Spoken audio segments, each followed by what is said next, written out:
Sang. So, ang topic natin ngayon ay ang mga dapat iwasan o mga dapat hindi gawin para hindi maban sa pagla-live kay Bigo. Ito yung mga dapat nyong iwasan para hindi kayo maban kay Bigo. Unang-una, no firearms violence. Bawal ang mga baril o kaya naman mga matutulis na bagay tulad ng kutsilyo sa live. Dagdag ko lang guys yung mga magla-live sa CR, bawal din yun, nakakaban. Tip lang, always check your background kasi baka mamaya hindi nyo napapansin, may mga nakadisplay na pala ng mga deadly weapon, kahit mga simpleng laruan na baril-barilan. Bawal yun, nakakaban yun guys. So, next naman, no inappropriate attire. Yung mga damit na two-piece, lingerie, o kaya naman nighties, yung mga too much skin reveal.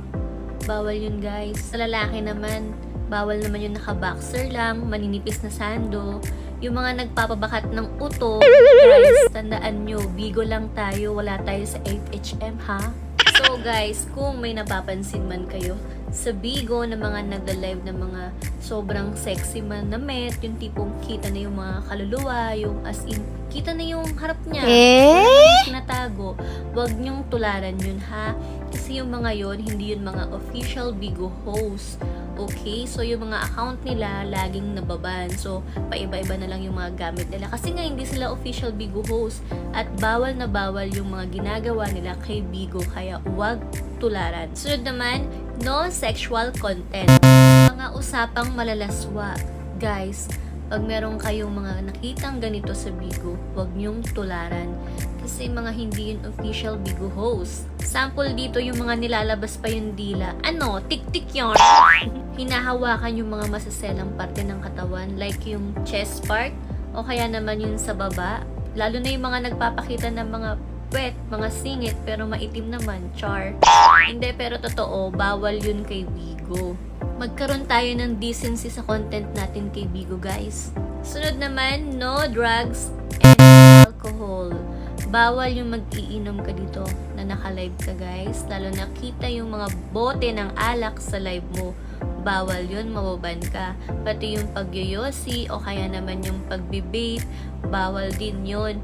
Kaya iwasan nyo na yung mga bisyo nyo habang nagla-live kayo.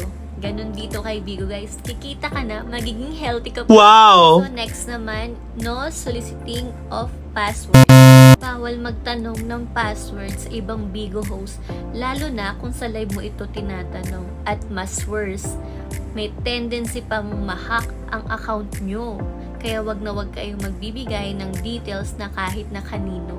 Asking for password in exchange of gift is also a sample of soliciting of password. Dahil this action shows that you're trying to hack someone's account.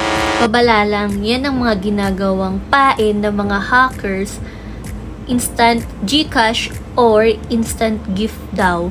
Walang ganun guys, kaya kung ako sa inyo, paghirapan nyo lahat ng mga beans na matatanggap nyo. Mas masarap kaya sa pakiramdam yun. Sunod naman, no minor broadcasting. Bawal yung mga minor de edad kay Bigo. O kaya naman yung magla-live ka na may hawak kang bata or baby, nakakaban yun. O kaya naman yung mga magsa-CR kayo, tapos hindi nyo akalain napupunta yung pamangkin or yung kapatid nyo sa live nyo, instant ban yun guys. Kaya kung ako sa inyo, kung magsi-CR kayo, bilisan nyo na lang yung tipong hindi maaabot na mga bata para hindi kayo maban. Sunod naman, no use of foul word. Bawal magmura sa live guys. Syempre, ang pangit nga naman kung ang ayos-ayos nyo, tapos ang lutong-lutong nyo magmura, baka walang manood sa inyo na. Kaya bawal, iwasan nyo na lang. Huwag magmura o kaya naman gumamit ng mga hindi magagandang salita towards your viewer, co-host, or anyone who's in Bigo. Hindi ito nakakaganda, nakakapogi, at lalong hindi ito nakakacool. Bagkus nakakaban ito. Be classy, polite, and educated. It's okay to curse kung expression lang naman. Oh yes! Next naman, no demonstration of political views. Huwag mong gawin platform ang Bigo para sa mga political propaganda or political biases mo.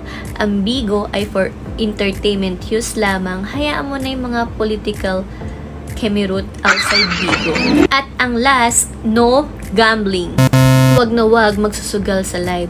O kaya naman wag mong ipapakita na nagsusugal ka sa live. Ang pagpapakita ng pera, cards, o kaya naman scatter at kahit anong involved ang sugal ay nakakaban. So guys, ito yung mga dapat nyong iwasan para hindi kayo maban sa pagla-live nyo kay Bigo. Lalo na kung ikaw ay isang official Bigo host at palagi kang nababan, i-check mo baka meron dyan ang nagagawa mo kaya nababan ka.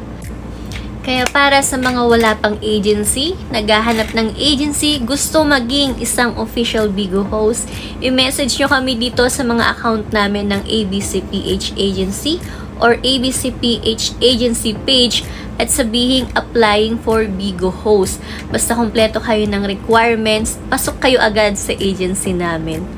And meron kaming orientation every Saturday. So kung wala ka pang knowledge kay Bigo, wag kang mag-alala. Ititrain namin kayo bago kayo sumabak sa pagla-live kay Bigo at meron kaming laging mga announcements sa GC, mga guide nyo. And guys, please don't forget to like and follow me for more videos. Thank you! Sana may natutunan kayo guys! Oops! Wait lang guys! Share ko lang ang Bigo account ko. Ito nga pala, ang Bigo ID ko ay Nessa05 at kung mapapansin nyo, meron akong 129k fans at 6,000 following at ang bins receive ko ay 2.7 million at ang aking diamonds ay 305,000 na pinamigay ko sa mga friends ko, sa mga co-host, sa host ko at kung kanino pa. At kung mapapansin nyo rin, meron din kaming family sa Bigo. Kaya kung mag-a-apply ka sa amin, instant pasok ka kagad sa family namin. Pwede nyo akong i-follow at pwede nyo rin akong i-message sa Bigo account ko. Kaya, ano pang inaantay nyo? Mag-apply na kayo sa agency namin para ma-hire at maging isang official Bigo host. Yun lang. Thank you!